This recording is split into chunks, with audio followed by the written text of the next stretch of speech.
guys, as promised, here is my version 1 of the motorcycle dash unit buyer's guide. I've been compiling this as I've gotten units in for review. I don't plan on having any more, at least short term, but if and when more come in for review, I will simply expand on it. Now, right now, the buyer's guide is the only thing on TwoWheelObsession.com, so you can't miss it. Just head on over there. I'll also put a link down below if you want to click it. And I've got a chart that I made up showing all the features that I thought were important. And then I pulled the members of my motorcycle group a couple times and got some more data that they were interested in, important features they wanted to know about, added that to the chart.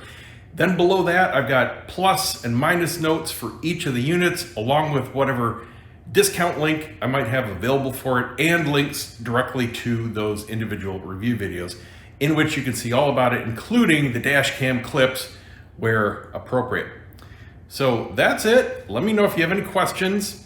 I can certainly keep adding to the chart as long as it's data that is pullable across all units.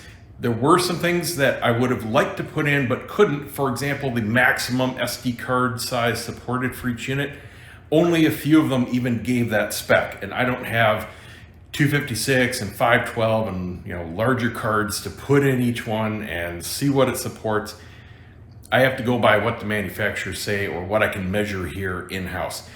Speaking of that, all of the screen sizes, I do not take marketing clips at their word because half of them are wrong. They were including bezels, or I don't know where they got their number. All of the screen sizes are me here measuring the viewable screen with a tape measure. So that's it.